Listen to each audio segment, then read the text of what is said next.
Hey guys, and welcome back to another special episode of the MDTV show. Today I have the amazing Fahni.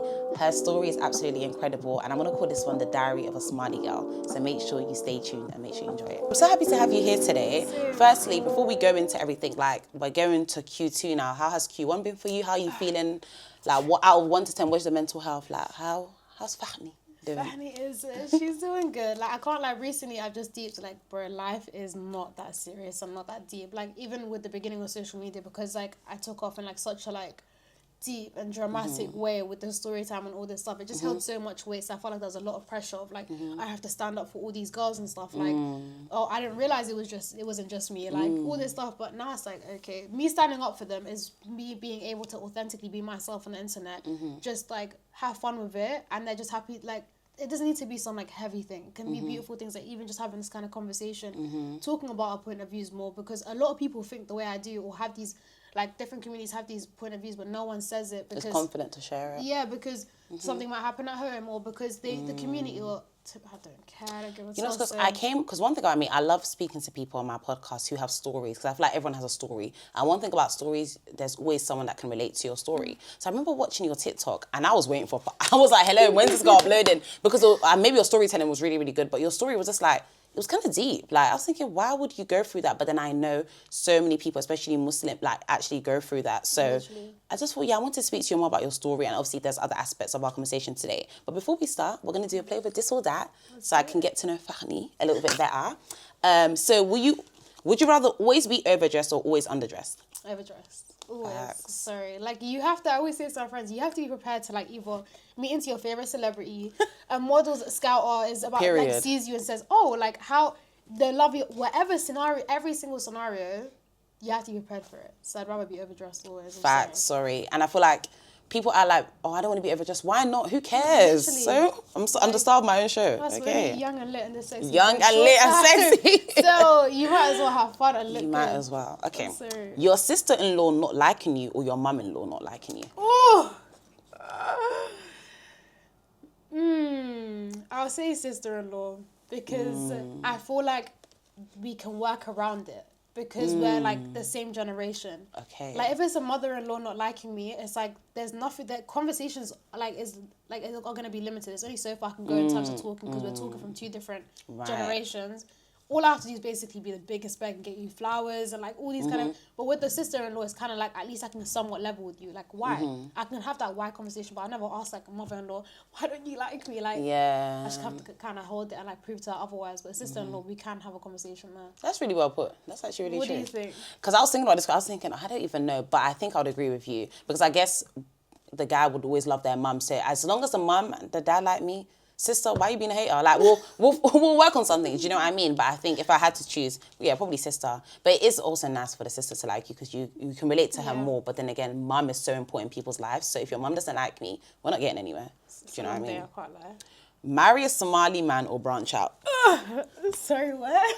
Please, make sure you back me in these comments. Guys, I'm just doing my job. No one should hate me. You need to ask you that, because this is what I got, like, drawn out for, because I went on a different point and I said, I don't want a Somali, like, a husband. Why? Oh, where do I even... Okay, the simplest way, because I've been explaining this on TikTok Live recently. Yeah, don't worry, you don't need to go into too much detail. The simplest way to put it is like, a man, in every household, like, when in a partnership, you need to be the provider, the protector, like, the big dog. Like, in any type of calamity, can you handle it? And the family, the wife and the kids need to have faith that you can handle it. The way Somali boys are raised is they are seen as kings in their household just for existing. Just because you're my son, I'm going to treat my son, like, him as a king. And he's, oh, my mom loves me, like, so much, and I must be this guy. So, okay, that's fine. I'm glad you have that relationship with your mum, and, you know, she bigged you up and gave you that confidence. But in the real world, how are you prepared to be a man? How are you prepared to be a leader? How are you prepared to, like, handle hardships with a woman, with kids? Like, how no one prepared you for that, because your mom just gassed you from young. Like, would you say Somali boys are mummy boys? Oh, the biggest. I'm yet to meet any group that tops, like, it more. I'm so sorry. Like, Somali boys are the biggest mummy boys. Why do you think it's like that, though? Why do you think it's so bad? Because it comes from a cute and, like, wholesome place of, like, their mothers love their children so much, and they worry, especially in this, like, UK. Like, I feel like they can see, you know what, the girls can kind of handle it. Do you get what I mean? But with the mandem, it's like, okay, they're in the block. You've got all the guys do it selling drugs or do all these bad influences. They're so scared for their sons. Every parent, like when their child leaves the house, they're worried, like, oh my God, is something bad gonna happen? It's gonna happen to my daughter. But I feel like the threats against the women, which is so bad, like rape, attack, assault, all these things, I still feel like they have faith that women can handle it, or the way to handle it is like giving them curfews, making sure you get back home safe. But with boys, it's like they're strict on the girl. it's a really difficult ball game because if they're around the guys, do you get it? If an older comes to him and says, "Here's £20, can you go to whatever?" All these like little things that can happen. They want to protect them so much from it, so they give them that like, "Hoyo, come here," like. Sorry, No, you seem like you've been traumatized. You seem like you know this by the back of your hand. Like, I witnessed this too much. It's too much. I'm sorry. It's just too much. Would you rather a small, intimate birthday or a big birthday party? Oh, the big one, man. Wow. Are you main character syndrome? Main character? Yeah, like, even my proposal, I want literally a flash mob or something crazy. Like, you know, in the whole world, like, That's crazy because my next question is basically a small nikah or a big lavish wedding.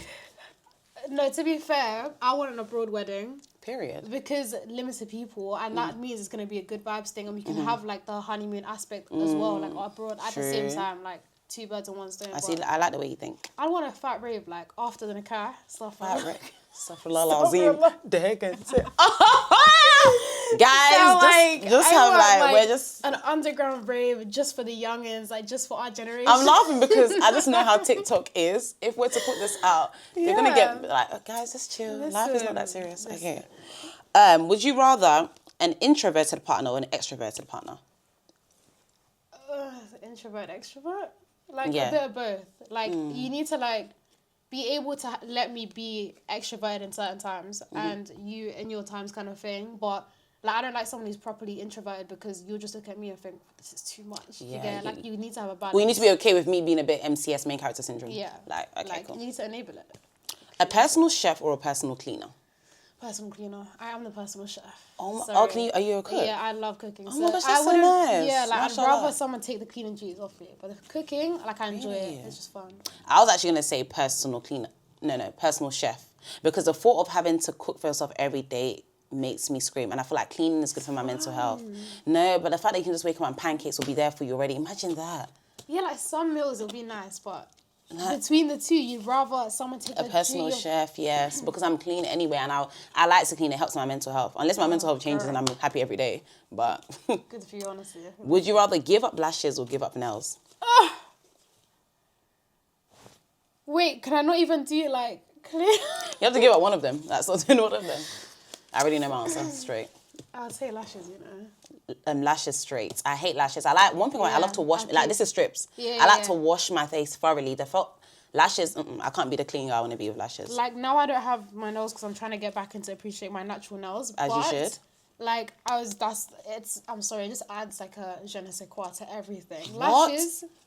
So it does the same kind of thing, but I feel like natural lashes will do the same. Natural lashes can. Sorry, it's the makeup. Like your lashes look beautiful right now, so you're good. Thank you.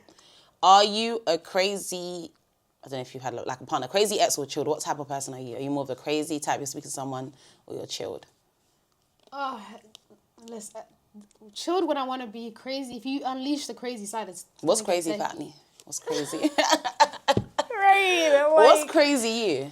Okay, anything to get me jealous or make me feel a type of way, anything to do with other women, you're messing with the wrong one. I'm sorry. You've got the baddest bitch in front of you. What are you doing? Stop it. Like, no, we're not playing those games. So when it comes to things like that, it's like, oh, no, don't do it. Because I don't want to, for me, I never want to have passel of a woman, ever. I don't like the concept if it even gets there, stop talking to him. Yeah, like, so never that I don't deep. like any of that stuff, so... Yeah. Okay, last question. Reconcile with an ex-friend or let it be? Reconciliation. Because I believe in, like, for me, if these kind of things are traumatizing. Sorry. Like, I'd rather have some sort of closure, and it doesn't need to be, like, we need to be best friends or anything like that. But, for example, if an ex-friend passed away, like, your funeral or your family, these kind of things do come into it. When, like, shit really hits the fan, you'd rather, if someone passes away, it was on somewhat of a good term than not. Reconciliation doesn't mean, oh my God, now we're going to be besties. But, do you get, we've aged, we've matured. Can there be a conversation at this stage versus the stage before? But not everyone's willing to, like, do that. And, you know, in my head, it's like, peace and love. I think it depends. But I feel like there's level of friendships that if we hit, we should reconcile. Because why would we want to let that go? Yeah. That's just how I see it. Okay, nice. But some friends also do need to just be let go. Not because, Oh yeah, like, if it was toxic, the person was just really bad to you and you've given them chances. But if it's something that happened, maybe it was mighty what happened, but that person was probably in your life for years. I think with time, by the grace of God, naturally, you should come back together. Okay. Cool. So that was our little that questions. I've come to know Fahni a little bit. So our topic of discussion today, I'm sure you've been seeing the natural hair discourse. Everyone's talking about, I think for me, let me even start. I know. I think two things can be true at once. I know I do not wear my natural hair. I know that I should love my natural hair more and put it out there because it's what God gave me. Like, you should feel confident. But I'm also aware that the way I was brought up, my conditioning has made me not so familiar with my natural hair as much. But people like that were getting onto the girl saying that she's wrong. No, she is right. We should actually be able to just wear natural hair and have hairstyles. But the way we've been brought up as a black girl, especially West African, you're always taught to have maybe your hair permed or have your hair in braids. So we've never... Not that we've never been taught how to care for our hair, but we've always been taught that our hair out is our hair not done. Yeah. And that's why when people are acting like they don't know that, yes, it is true. That is right. That's how we've been brought up. However, it is right to also say that we should be able to find avenues. We're grown now to be able to buy products to care for our hair. Because the girl's basically trying to say, when you guys straighten your wigs, you're so meticulous, you do it so carefully with your real hair. You just comb it hard and everything. She's so funny. And it was so funny to me because she was honestly right. And I was even thinking, yeah, because I'm wearing a wig right now. 28, I don't even know how many inches this is. Girl. Right, do you know you're wearing... We Don't do, and it's just like... But I'm also aware that, like, yeah, Mariam, you should probably wear your natural hair out. Or why don't you wear your natural hair out more, Mariam? What have you experienced in life where you think you look more beautiful in this? So, what's your story? What do you think? What's your take? I think, one, like, let's not knock having... Even as someone, like, recently I've been in my natural hair bag enjoying Your hair looks it. really lovely. Very curly, though. Are you curly? Is it straightened? Your hair? Yeah, straightened. Like, but like, if it wasn't, would your hair be like curl? Yeah. Yeah, This is, do you get what I mean? But I've got thin, fine hair. Do you Right, get what I right. mean? And it's also like health problems, like it affects it, like Right. hair growth. So sometimes it's like, okay, I've had my time with my curls, okay, getting a bit bored. Then I straightened it, did the bob look, had fun, got bored. Before I wash it, I damaged my hair. Like, I put so much heat this week, might as well have my clip-ins in. Do you get what I mean? Like, so it's like, okay, I had fun. Look how versatile it is to be like a woman. I can have a curly, shake my dreads moment. I can have a short bob moment. Now I got braids. You I get got it? Like, leave out. we clip-ins. can do. It's meant to be. It's fun, but it was dark, and it can be dark because when I was a kid, like, even having my hair, if I had my curly hair out in the house, it's like, no, that's how your hair gets damaged. Put it in a ponytail. Like, Yeah. there's like so many different stories where we weren't taught to enjoy our hair, have fun with it, like. Sleep with your hair out if you wanted to. Do you get it? Only the white girls can do it. You can't do that. Why not? Do you get what I mean? But I was saying this to you, like, I don't think, yeah, it's not our fault. It is our responsibility. Like, we do need to take the time. We're adults now. We can do our own research on how to deal with these things. Facts. But what avenues do we have to actually deal with it? Like, with 4C, like, thicker hair, like, really harder hair to deal with. Because you're not 4C. No, I'm like at all. 3A, B, C. Like, Right. in the threes. Do you get it? And then even then I've got fine hair, so it's not like hard to deal with. Like, I can wash and blow dry and straighten my hair in 30 minutes, bro.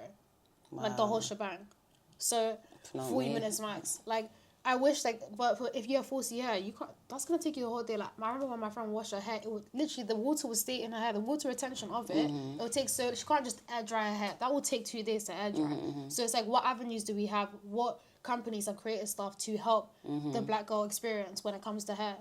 Like, we only have the things that are helping with the wigs or the keeping it straight or the frizzies. But like, to be that devil's kind of advocate, side I of feel it. like there are things there, but do you know what it is? I think it's all due to time. No one wants to just sit down and do that anymore. Even with me, I don't wash my own. I always go to a salon because I just can't be outside. Always getting my hair washed. So because people don't want to, and let's be real, the girls love the bust down. We just have to keep it a buck. I do. Everyone loves a little, bust down, a curly wig or frontal pony.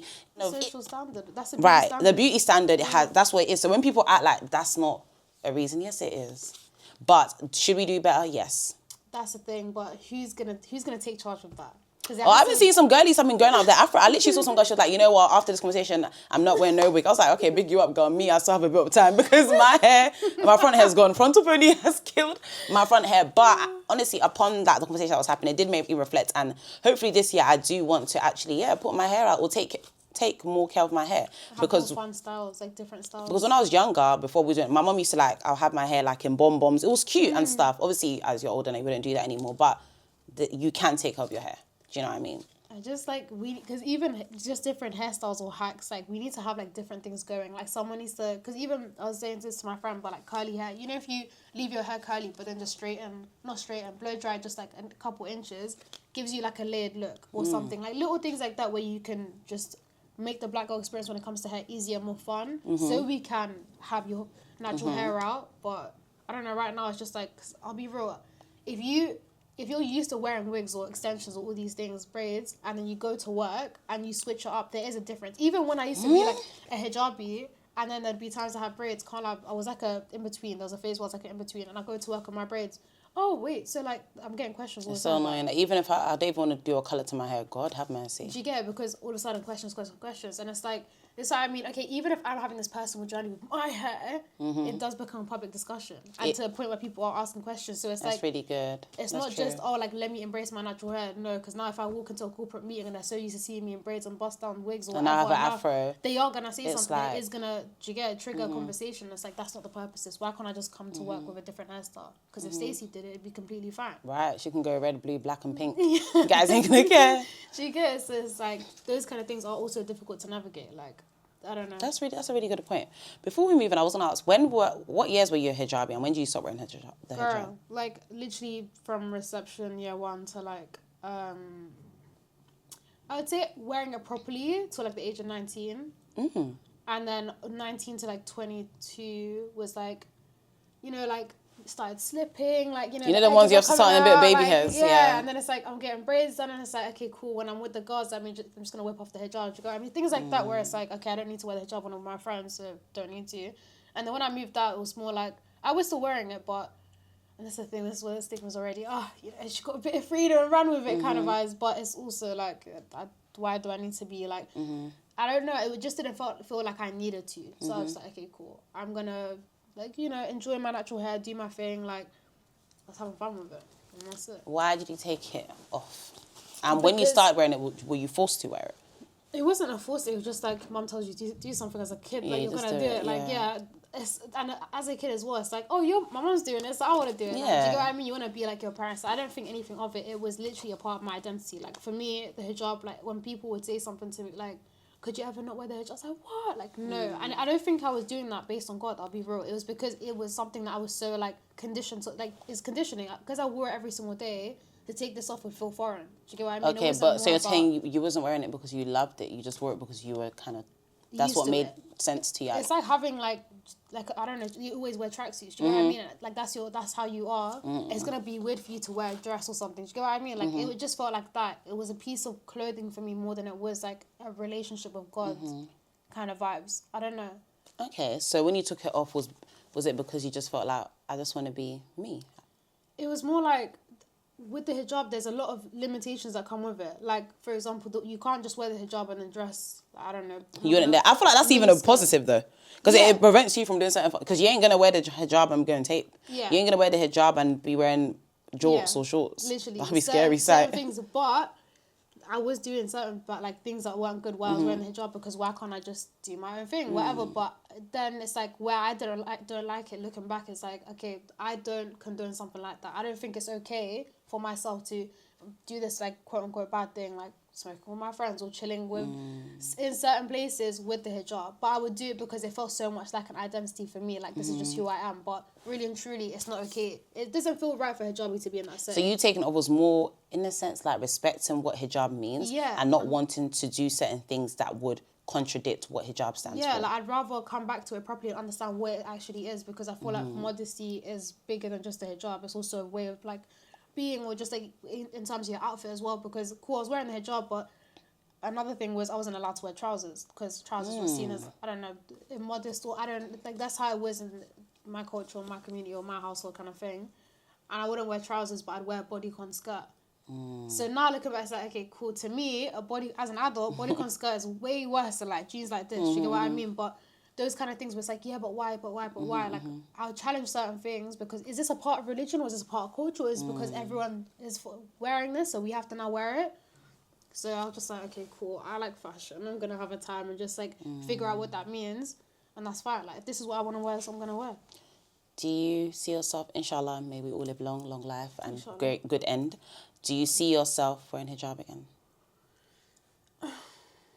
Honestly, I think I've done research on this, and, like, the way the hijab is mentioned, for me, doesn't necessarily mean Explicitly. Like, Do you know what's so crazy? it's my point of view. Like, there's a really Okay. good TED talk on it. I'll send it to you afterwards. But where, like, how the Quran, how the surah of the hijab being passed, like, when it was passed down, it was based on, at the time in society, like, when women needed to go to the toilet in the middle of the night and they woke up, they would go into the bushes. Like, they'd go outside of their homes, like, back home kind of vibes. And there'd also be prostitutes that'd be outside at these hours. So when men were looking for the prostitutes, they wouldn't be able to distinguish the married woman who's just going to use a loo versus the prostitute, and because she's just in her nightie. So the surah came down to say, like, women, like, cover yourselves, like it maybe talks about chest area. That's a real tea, but the scarf, that kind of style, was more about the culture and how they dressed back then. And I know that was probably gonna come from my neck if this gets posted, but You know, I kind of don't agree. I feel like maybe because obviously I'm not representing Muslim, but I'm also very much aware. I do believe that hijab is fard. And I do believe that we should. And I know I don't wear it, and I know I don't look like it, but I know, so.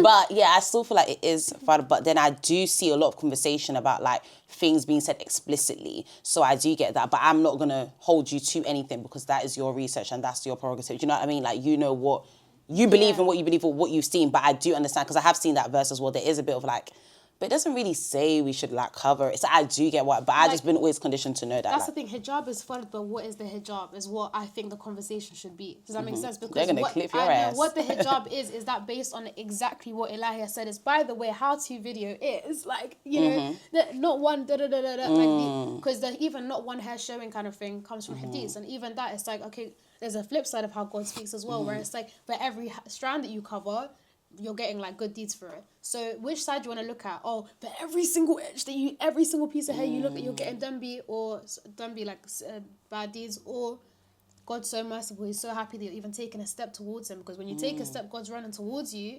That's my point. I look at religion in a way of like beauty and love, not I think you see it from mercy and compassion and fear, which Yes. is good, because I do believe in the Muslim community as well, there's a lot of like fear, and it's just like Allah's al-Wadud. Like, do you know what I mean? And yes, I'm not saying that means you should sin and Allah's gonna love you, kisses, no. But I do feel like a lot of people are just so harsh. Like, it's okay to break things down a bit nicer, and it makes people warm to things more than making it just seem like hell, everything. Because if it's hell, there's a lot of people that will say, even reverts will say, one thing that was stopping me from reverting is like the Muslim community. It's like the way they make everything seem so strict. I'm gonna be real, I do see a lot of reverts talking about it.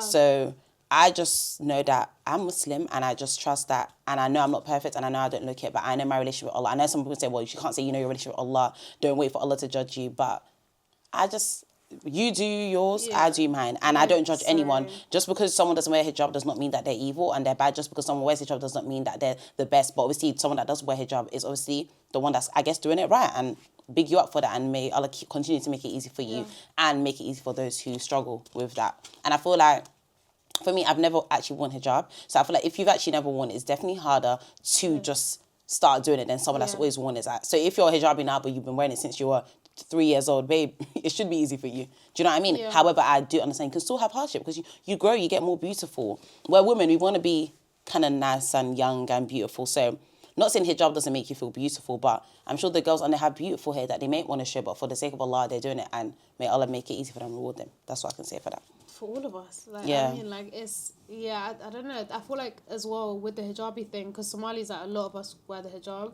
A lot. When I compare, like, if we're going to do comparison of good Muslims or whatever, like, the people that had, like, a good heart and, like, did good deeds, quote unquote, whatever, were the people that were the non-hijabi. It's crazy that you're going to say that, and someone's going to clip this and say, at the end of the day, I'm still better than... No, they're going to say they're still better than you because they don't wear it. I've seen people literally say, well, we're still better than you because we wear hijab. No, I've literally seen that. I always see the conversation. This is my point. But I just never get involved. That sentence in itself proves that you're not, like, bro, who are you to say something like that? That's ridiculous. Like, as a hijab, I would have never said something like that. But everyone's struggling with their own thing. You wearing the hijab, it's like what we used to do with uni as well. Like, oh, because I'm going to uni, it's fine. I don't need to do anything else to work towards my future. Let me just go, like, fresh and have fun.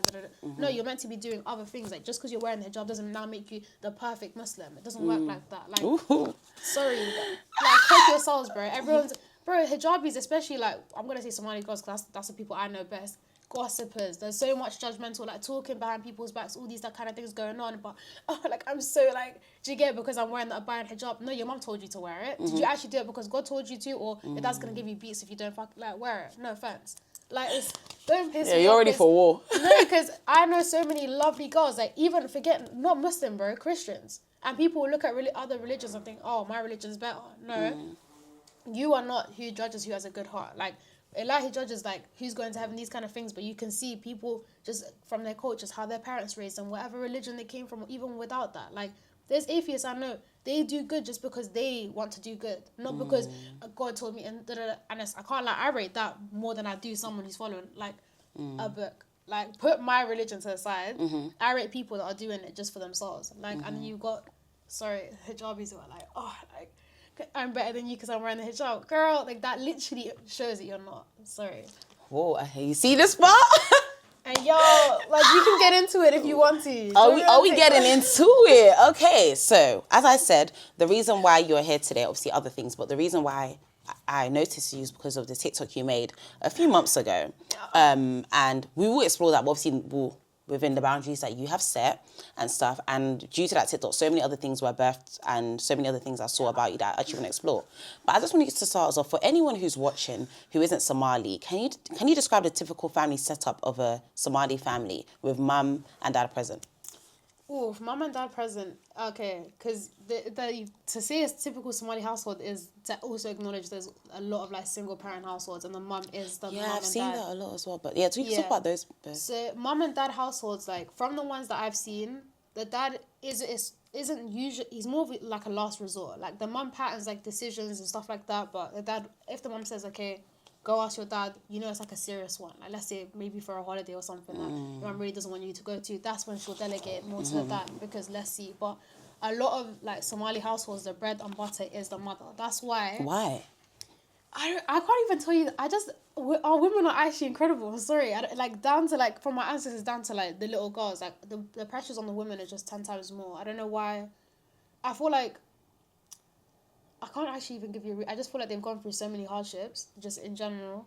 And they just keep pushing. But the men, it's just more of like, genuinely, I don't think, this is my point, I don't think the men in our communities were raised to like understand what being a man is. Like for them, it's so you think that starts from young, from being the mummy's boy and not being really taught how to fend for yourself. So now they just get married and they just become these men that just procreate and don't really act like fathers. Not saying all Somalis are not, because I'm sure there's amazing Somali fathers out there. There are the really good fathers. I'll be real. There are the ones that are on it. They work and they do so much for the household, and like they're taking their kids to parents' evening and stuff like that, taking their kids to school. But back in school days, like you don't really remember. The people whose dads came in, you could literally count on one hand. You get a Somali dad that came in, like it was a shocking thing. Like, what? Your dad's on it like that? Like he's the one parents evening. Like my dad picked me up from school 3 times in his entire life. Like I can count it. Do you get what I mean? But the women are the ones that like actually genuinely have held it down so much for the households. But that also has problems because a woman shouldn't have that much burden. It does make them more volatile, more emotional, because like they're dealing with so much. I have to be the financial.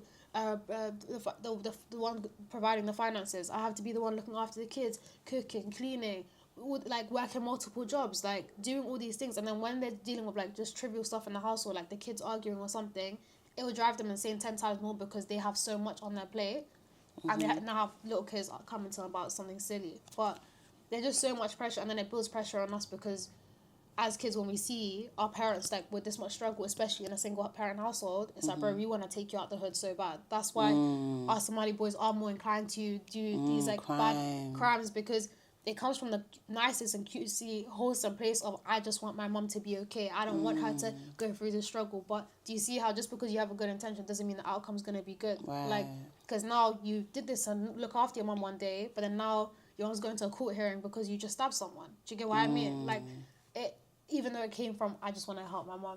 Do you get it? So that's really well put, that you said that. you. So I was going to ask, do you think it's more cultural or Islam that makes the men like that? Because it can't be Islam. Do you know what it is? Unfortunately, the way people use religion is you can use it to make sense of whatever point of view you have. Honestly. Like any single point of view.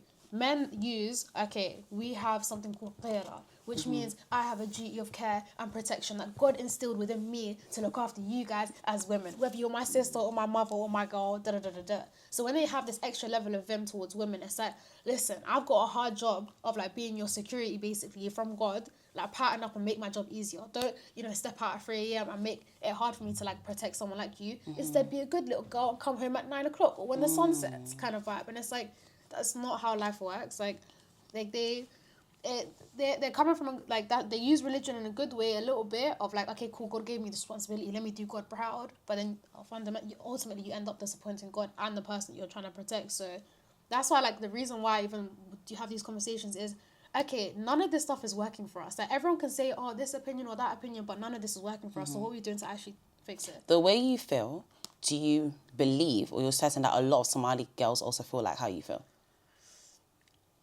I will say a lot. And then on top of that, I will say majority, even though they won't accept that for themselves. But if we really like get into it, yeah, majority deep down do feel this way. But I don't feel like a lot of people have the room to say these things out loud. Do you get? Like, people notice these things and they just think, like, there's so many Somali people I know that don't even associate with Somali like culture at all. Because, like, let me just do my own thing in peace. Like, the creatives, they have a time. Like, they do their own thing. They're not involved in any of this, like, tribalism or Somali stuff. They don't care. But for me, it's like, but I do. Like, and I know all of us do because we have Somali Nima. We care about our people so much. So if we really care, what we're doing to help the people that are suffering. Do you get? Like, even with the story time, people want to say, like, oh, that just happened to you. That's your household. No. There's a lot of people that relate. Not just in our Somali community, in so many communities. But charity starts at home. Let's start with our people. There's a problem that's too many of us girls have something to say. What we doing about it? But instead, it's like, it's just what hardships or challenges do you feel like you have faced as an eldest daughter? Because I feel like we always had that conversation, like, because I'm not an eldest daughter, but obviously my older sister is, and I feel like she always there's a strength she shows that, like, Allah made it for her because it couldn't have been me, sort of thing.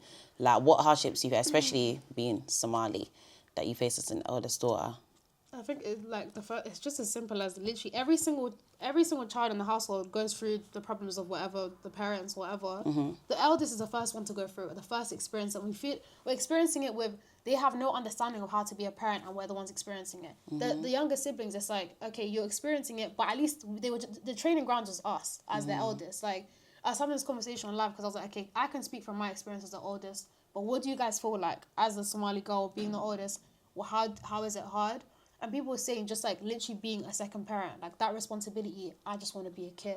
I just want to do whatever. I want to just be a teenager. But you can't do that because the first person to get sent shops or help with the shopping and these kind of things is going to be the oldest. The person making sure, like... Cooking, cleaning, or when your mom's having a breakdown or going through stuff, who's the one that's holding it down? Do you get? Even with the pastor between parents and stuff, like if it's divorced parents or co-parenting, who's the one hearing that? It's the oldest child. And then... another thing that I actually hate so much, I don't know if you experienced this, but anything I did or anything you do as an older child, what the representation, like how you show like your younger siblings how to act and blah blah blah, and it's like, mate, I can only live for me. What do you mean I'm living for them? And then when they make a mistake, you're like this because of your older sibling. Right. That's just Africans. So it's like, okay, so on each end of the coin we're gonna hold it. So when do I get the room to just be me? Do you get what I mean? And live my life and make my mistakes because it's gonna happen, but you like, it's just so much pressure for no reason, and then it just ends up like slowing down the growth within people, within our girls, just too much, or our other children anyway. Can I know a little bit more, like, obviously we have spoken on the phone, etc., about like how your dad was at home? Like, was he an active dad? You said he used to travel a lot to Kenya. Because the reason I'm asking that is because I want to know, do you think that's affected your brothers growing up? Because obviously we're going to get into the big... But, like, yeah. Not too much, though. Not too much. It's so funny because everyone's like, it was your dad at home. Like, when I told the story, it's like, where was your dad? And it's like, no, he wasn't there. And this is my point. But before he wasn't there, how was he? He was never, like, a G-checking kind of parent. Like, he disciplined me a handful of times in my life. Like, if something was going wrong, let's say any of us misbehaved, he was not the one to pattern it. He would only pattern something if mom, like, screamed and shouted, like, I have had enough, you have to deal with something. And even then, don't remember it at all. Do you get what I mean? But he was more like just very chill. His way of like loving us was, oh, here's £10. Here's a 20 sheet. Like that kind of thing. It was more that, not, yeah. Like he was more into like, here, like I'll show you about cars, like my love for cars comes from him, that kind of stuff. It wasn't about discipline or like, okay, look, what do you want to do in the future, or here's a book, or anything like that. Like, even things like about learning about his childhood, never learn about it from him, learn about it from his siblings. Like, and even I was explaining this to you before, but with him, I don't even think he's a bad guy. It's just no one taught him how to be a man. Like, he's a younger sibling. When he grew up in the war, his brother's the one leading him through all these kind of things. So if you're so used to someone like holding your hand, saving you from the fire all the time, when it's now you facing the fire and you've got 4 kids and a wife behind you, what are you gonna do? Yeah. Fight or flight, you're probably gonna fly. Like, you're not gonna be able to farm it because no one taught you how to do that. But once again, like, we can have an understanding. I can, even decipher, based on a childhood he was like this, but doesn't mean it's okay. Doesn't mean that it's okay for my 2 brothers to not have had like a good father figure growing up. Like, there's so And you think that fully impacted them, how they are? I think it impacted all of us 100%, and that's the thing. None of us thought it did. I can't lie. When our parents got divorced, nobody blinked an eye, bro. Like, now when people talk about divorce and stuff, I actually see how much of a impactful thing it is in someone's life. So how was it? So you said they got divorced in probably year 9.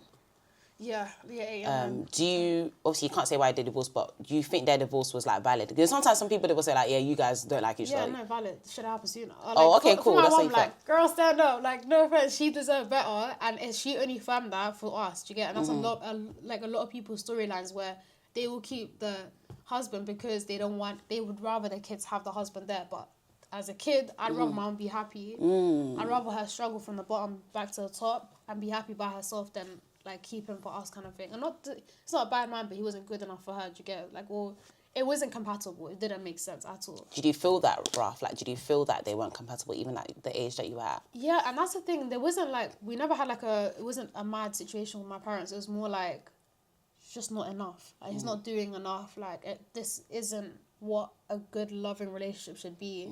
And that was where it's like, no, but mom's like a lover girl. Like, she just wants like, bless her. Yeah, she just wants to like, do you get like be lotion, like someone getting her a gift, flowers. And we're talking about this, our parents don't do that. And I don't know why, if it's in Islamic culture or just in culture in general, parents don't want to show affection or love. And I think because of that, I don't see my parents hug and stuff. Even when they do, I'm just like, are you hugging? You guys okay? Like, they don't do, I've never seen them, I just don't see anything. That's the thing. No flower, nothing. That's, like, normal. Like, I always see like there's TikTok videos. It's like people, like parents just being lovey, or like couples being lovey, and they're like, this is what my kids are gonna grow up with, and stuff like that. And I'm like, and there'll be like 20 reposts, and it's so sad how we all collectively like want that for our kids. Like, we want to be able to give a grounds like that. But what scares me in life is, okay, cool, we all say this, but it ends up happening. Like, how do you make sure history doesn't repeat itself? And that's why it's like, you have to unlearn your traumas and therapy and blah, blah, blah. But most people want to just stay ignorant and like, yeah, I'm going to be different, but what work are you actually doing to be different? Do you get it? You know, it's crazy, I had a therapist on just before you. Oh, is So it? so good at saying these things. Yeah, she was really good.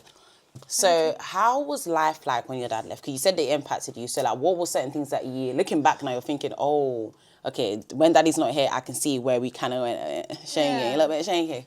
For myself, I started getting in trouble at school after that. Like, I started like having a bit of a louder mouth, and I was never too crazy, but it was more like, yeah, but why? Yeah, but why? Yeah, but why? Like, that side kind of came out because it was like kind of zero fucks given. I don't really care. I just did my thing. But yeah, like, it was that kind of stuff that I would notice, or just like, yeah, that was pretty much it. There wasn't much more change, I'll be real. It was just started getting Larry. Okay, start getting Larry. Your mum now, it's just now you, your mum, your 3 siblings. Do you look at your mum and just think, oh, this is too much for her? Or do you step up naturally? Naturally, like, I think everyone knew, like, do you get it? There's a transition going on. We need to be helping out. We're doing our bit. I'm doing my bit. But it was also like, I think for example, one of the extra pressures that were put on me was my mom wanted me to do like pharmacy. I'll go into science routes and stuff like that. It's like now the pressure on the education side of like, you guys have to do. Yeah, like, she wants you to be something. Yeah, like, you have to make sense of like this whole thing and everything. Like, that pressure built on us a bit more, and even for things like that. Okay, cool. I'm sorry that these things happen, and I'm sorry that I know you want more from me and stuff. Sorry,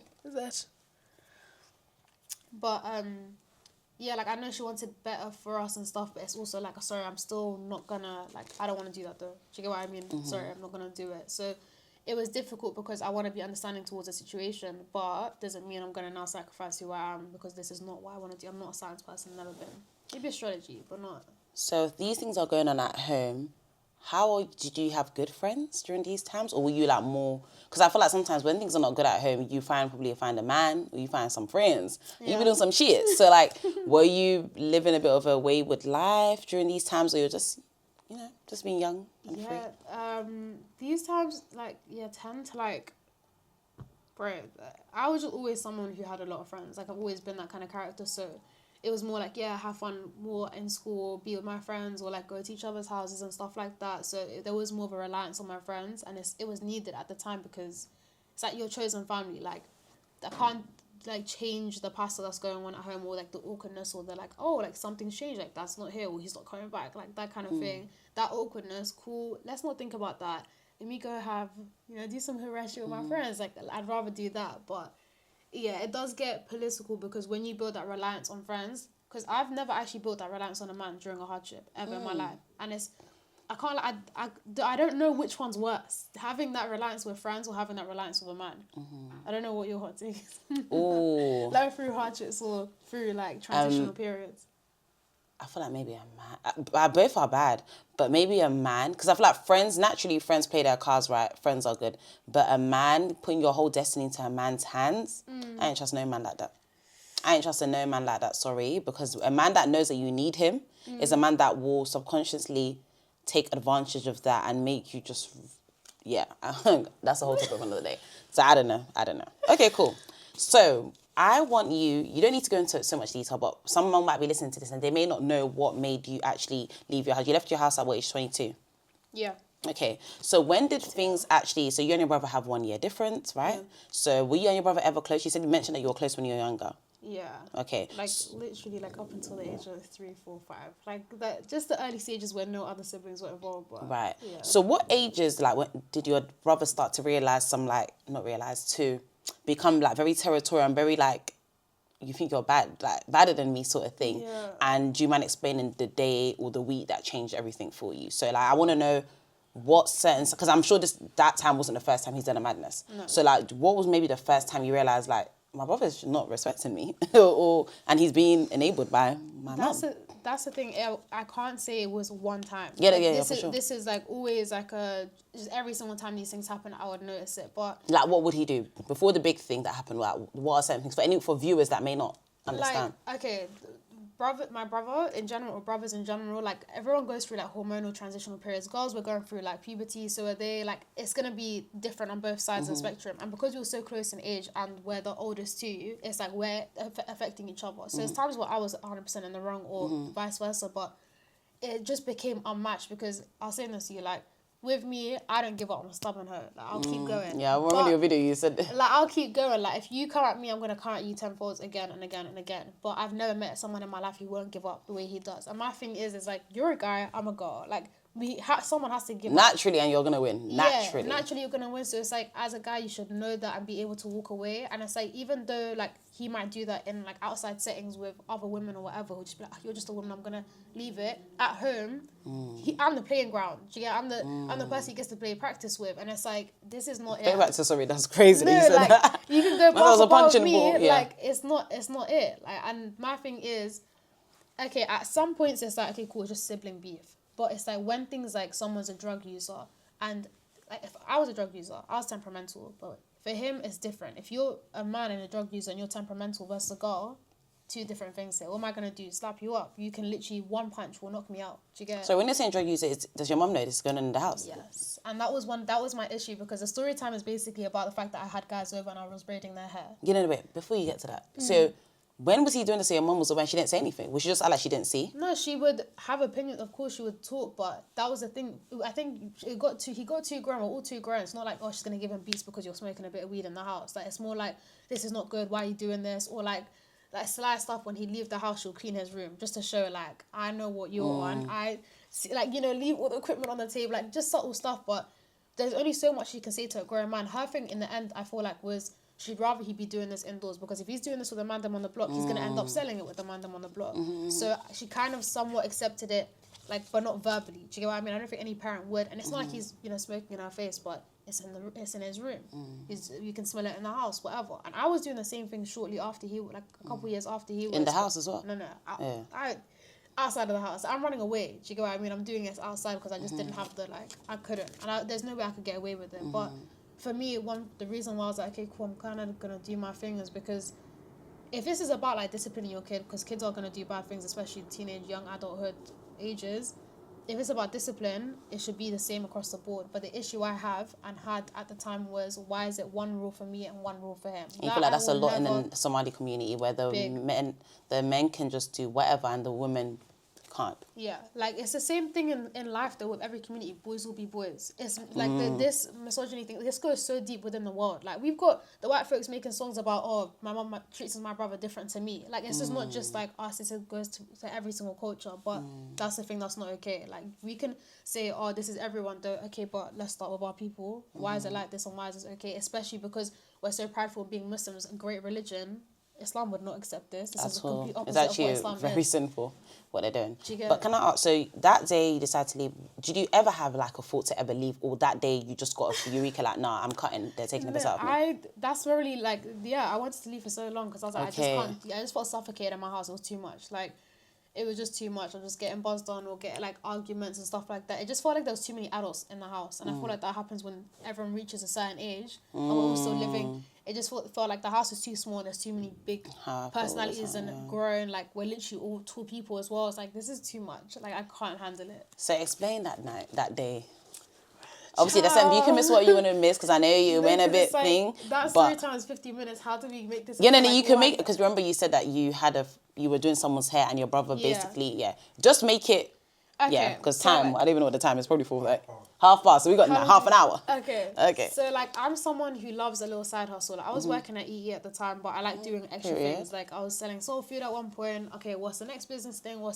And one of them was doing hair. Like, to me, doing hair is not that deep. It's just braiding hair. But in the community, they literally think the guy's going to be sitting in between your legs, facing you in front of you, like, and you're braiding his hair. Like, hey, like, sorry, my back. No, it's so ridiculous because it's like, oh my goodness. Bro, that's what they thought it was. And it's like, okay, pal, that's fine. Anyway, I was just braiding hair, and that's what it was. Like, people, I'll get buzzed on like, oh, braiding hair, whatever. I'm like, it's just, people had their opinions. I still did it.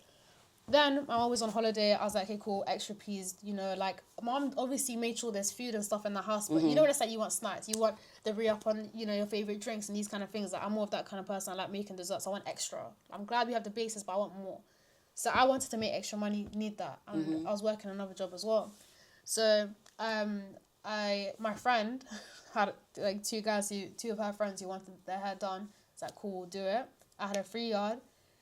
We bring them over, and I also had 5 female friends in the house. I said this happened on live, and I was saying, oh, like 10 men were in the yard. What do you mean? And I meant like 10 bodies, and they literally thought I was saying 10. Oh yeah, they didn't have to speak how you speak. Like, I just too much. But yeah, so there's five girls, 2 of the guys. I finished the first guy's hair at the time, and then I got started on the second. Prior to this, I told everyone in the house. Me and my brother weren't speaking because of another domestic that we had literally the month. So you're even beefing at this point? Yeah, we weren't speaking to each other, and it's so mad because I tried to speak to him a few times because let's just forget. So why is it now today when you decide you want to speak? Oh, the whole world has to listen. No, I don't. So. What are the boys black or Somali? Work in the NHS. They literally so respectful. That's my thing. In the real world, I actually had hood friends. If I had 2 hood guys in that house, my brother would have got fucked up in his own bed, in his own living room. So now what? Do you get it? Like, I should deserve that actually, but it's fine. Yeah, I was starting the second guy's hair. Went to the kitchen to get a drink, and then my brother must have come down the stairs, and he like must have saw shoes or something and clocked there's mandem in the house. What the hell? And instantly he just got riled up. And I think this is something like every single like guy has had an opinion on and said, I can't lie, I would feel the same way, They just don't like the concept of men being inside their home. Obviously, they don't have to go too many details, but your brother associated with certain people that you shouldn't like. Was he like a more paro guy? No, he's not like hood where it's like, oh, he's gang member. Okay, cool, then fine. No. Yeah, that's like, perfect. sorry, he's just a nerd that, buns his youths. Like, I can't like, he's just a Mali boy. Like, I get you. Do you get it? Like, he's friends with rappers, like a rapper, that kind of thing, but not like drug dealer, all this stuff. But yeah, he just, like, I think it's a reaction. Like, it's a guy would react, it would feel a type of way. Like, there'll be an emotional rise, but not every guy would react the way he did. That's the difference. So he started trying speaking to me. I don't even know what he said. He said something with just such vim, and I was like, nigga, what? Like, shut the hell up. Like, we haven't spoken this whole time, mind you. And this whole time, I thought he was aware because I told my youngest brother to tell him because you weren't speaking. There's gonna be people over. I'm doing hair, and I'm pretty sure I mentioned the gender. It's been a long time, but I'm pretty sure I made it clear. So when my little brother came back and said, yeah, cool, just make sure no one goes upstairs, I thought, chill. Like, this is not gonna be deep. I go back into the living room because I was like, you're not talking to me. Go back into the living room, close the door. There was a lock on the door, which I locked the whole time because I don't want anyone interrupting us. Breaks the door down, tries to attack me, and then I was like, yeah, hell no. In front of the people? Yeah, in front of everyone. He even tried to grab the guy out of the seat and was like trying to, and it was so funny because now I look at, like, bro was shaking, like he was scared, like it was overwhelming. Like he's very used to like just chilling, doing nothing, so that took a lot for him anyways. He's not like some like girl guy like who's gonna like smoke guys or whatever. He's just not that way inclined. But I think in his head in that moment he thought he was, and it was trying to dominate. Like he was trying to apply pressure. And my thing is, who are you applying pressure to? Your sister. Like two guys who are not gonna scrap you back. Like this is not the room to do that. You could have easily said with your words, I'm not fond of this. This is not okay. You guys are gonna have to leave. Even if I say F you, those two guys would have said, I can't let out respect for your brother, I'm gonna leave. Do you get? But he never gave it that chance. It was straight to violence, and that's my problem. And then I said, yeah, I'm not having this. I'm calling the police. Wait, so he hit you? Yeah, he attacked me. Did anyone stop it? So this was the thing. So it started getting physical, and then people were stopping me, people grabbing him. My little brother grabbed him straight away, but my friend grabbed me straight away. So it wasn't a time for him to, couldn't do too much. We've got too many people who are ready to go. We're going to stop the situation. That's good, yeah. So I called the police because I'm not doing this. And this is because of the month before when we stopped speaking, it did get physical, and mom ignored it. So I was like, the only thing I can do is if something bad like this happens, I have to call the police to protect myself. I'm sorry. Like, what else can I do here? So that's why I called the police, and then the police, that's when I really deep, this is not normal. I think up until the point of having the conversation with the police officer, I thought, oh yeah, this is typical, like just sibling stuff, When I'm talking to the police officer, they're talking about court and all these things. I was like, no, what? Yeah, I think you said it really, you felt like, no, that's my brother. You still had that love, because that's the love, the innate love you have in you. Sorry. Yeah, honestly, my leg was... Literally, no. Long day. Yeah. But yeah, like, I didn't want to do that. I didn't want to do that, but, like, I think that just seeing the shock in their eyes when they were like, what? Like, what did you call the police for then? Do you get? Like, if you were scared, it's like, yeah, I'm scared, but I know, he's not going to kill me. He's my brother, but still, I want protection. Like, it was a weird thing, because I was like, okay, cool, something's not making sense, because I know this is bad, but then I don't think it's that bad. Like, where do we lie? Where does it lie in this? Like, is this domestic violence? Is this not? Is this, like, I didn't understand it. So that's when I was like, okay, let's, like, reevaluate. Let's take a hot sec. Like, that's when I had to deep, okay, cool, this community and culture is fucked, because why am I... If someone else told me the story about a different community, I think that's assault, that's abuse, that's the mum this. But when it's my people or my brother, I'm thinking, nah, it's just sibling stuff. Do you get what I'm saying? So when all of this has happened now, did you leave? Who called your mum? You've told your mum what's happened. She's away. Yeah, she was on holiday. I don't know who. I think he called her. Oh, that was another thing that really pissed me off, because I was like, I never even had a second to tell her. I never told her my side of anything. Like, she heard it from him, or I'm pretty sure she heard it from him, and then it was straight team, like, send me a text. You need to get out of my house. Like, this is not... Who said that? Your mum? Yeah, like, you need to get out of my house, pack your stuff. Was this the first time you called the police on him? And, she responded to the fact that you've called the police as, like, a taboo. Yeah, like... How did you feel? How, like, you didn't feel... I'm sure you didn't feel supported, but how did you actually feel like, like, mum, you see what he does to me all the time, and you're actually telling me to leave your house? Are you okay? Yeah, no. Okay, sorry. I was just making sure something was in Sorry, I thought you were crying. I was going to say eat tissue. No. When, like, for me, I think what gagged me was the fact that she even sent me a message without hearing my side. She get, like, if you're gonna come up with a conclusion about something, hear both sides of the story and then run it. But there wasn't that. It was more just like, I heard his. That's enough for me.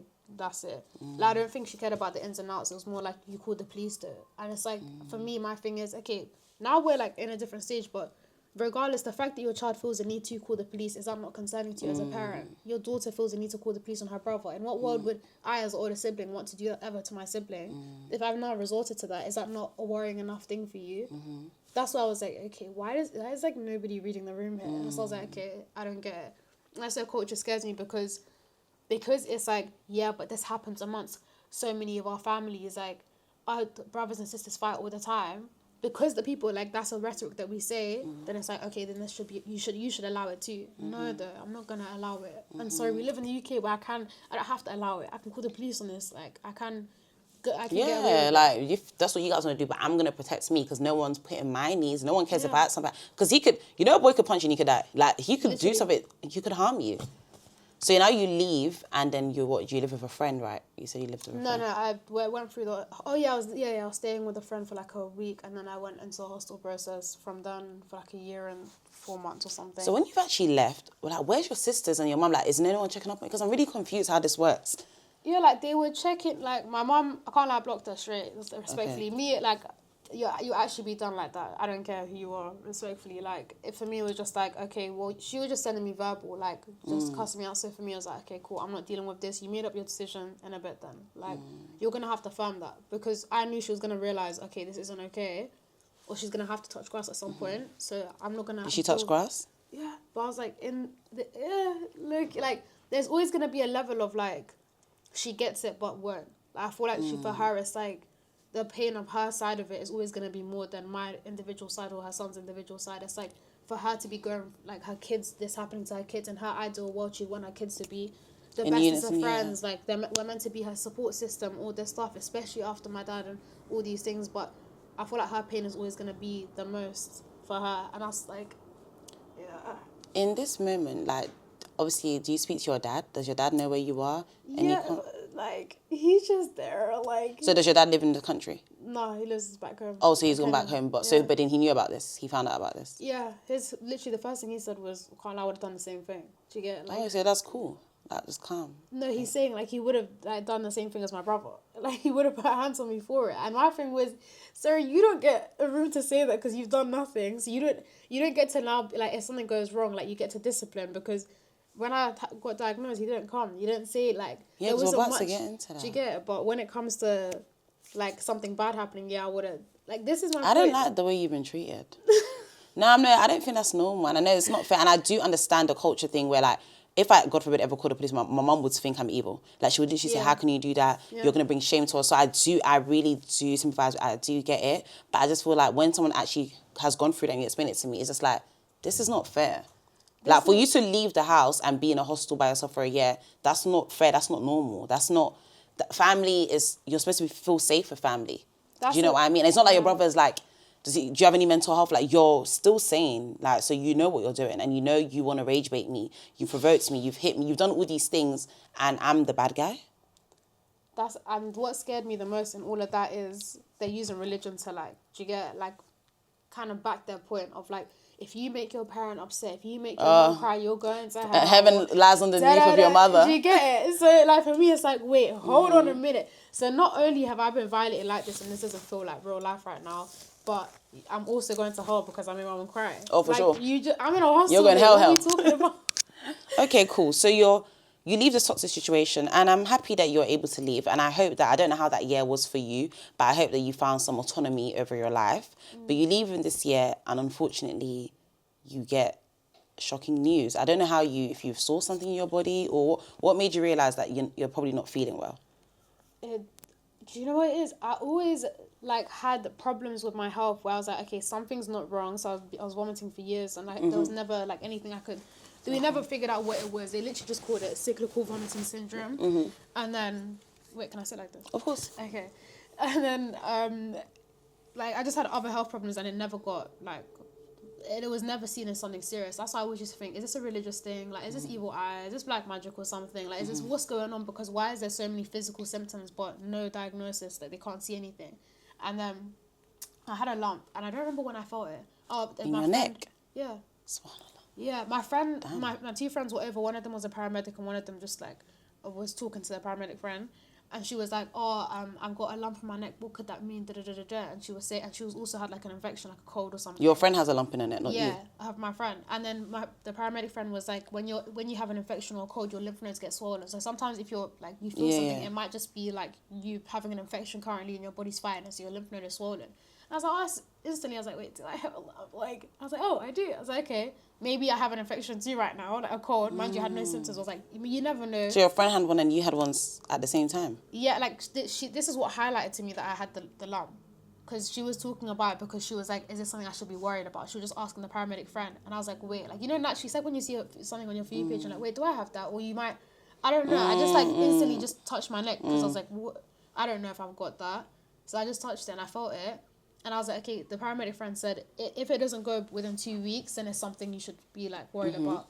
But if not, it should be just because of the cold. And she was, I remember it so well because she was so gassed to like, she was still studying. She was so gassed to have known that piece of information because my friend's lump did go. And she was like, oh, see, I knew it. I was like, okay, I'm glad you guys figured that out. But something's not right for me. Like, Y'all gonna help me. Like, I don't know what's happening. So, and then I went to GP about my knees because I had bad knee problems. So I went to GP about that.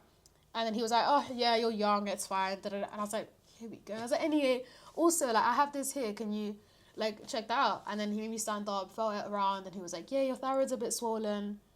Let's get you booked in for a scan. And then booked in for the scan. And then they did the biopsy. It's called an FNA, fine needle aspiration. It's the same concept as a biopsy. But I literally asked, like, am I doing a biopsy right now? Because I've had a biopsy before for my lump in my breast. So I was like, okay, biopsy means they're worried for that. But she's like, no, it's not that. So in my head, I was like, okay, cool. Like, I don't have cancer because you're not checking for cancer right now. You're just doing something that looks like and feels like a biopsy, but it's not that. Then 2 weeks later, I had the appointment with the specialist and then got diagnosed. And even that still feels like Stop saying it like it's so, like what, like when they actually admit to you, hey, you've got what cancer was it? Do you mind thyroid cancer.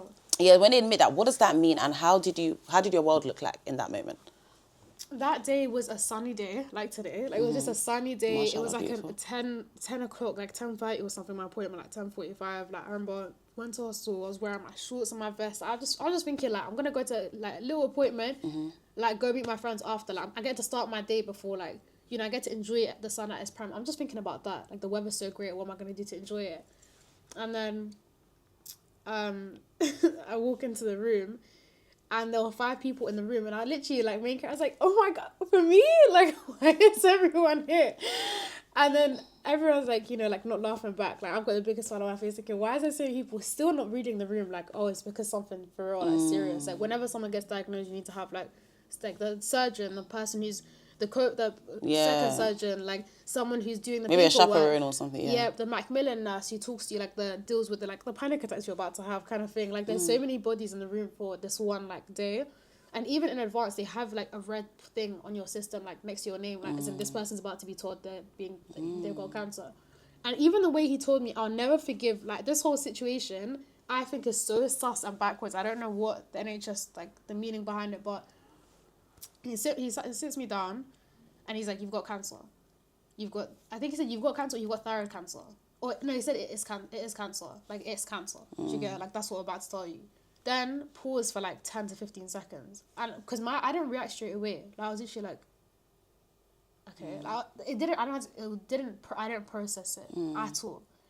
And the waiting 10 to 15 seconds thing was so weird to me because it's like, I feel like they wanted me to, like, break down.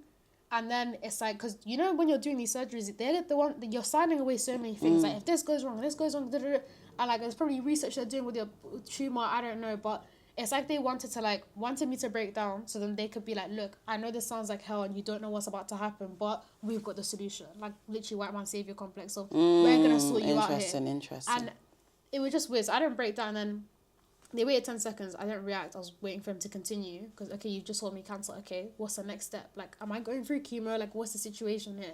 Then he's like, okay, so we're going to do this surgery and you're going to have a full thyroidectomy and then we're going to do this treatment and blah, blah, blah. And he just starts, like, talking on that. And that's when I deeped it. That's when it hit me. And I was like, oh, this isn't... I don't know why. I was thinking Prank Patrol's going to turn up. Like, are you being for real here? And when he started talking about the process, the surgery and all of that, that's when I was like, oh, he's being for real. And that's when I broke down.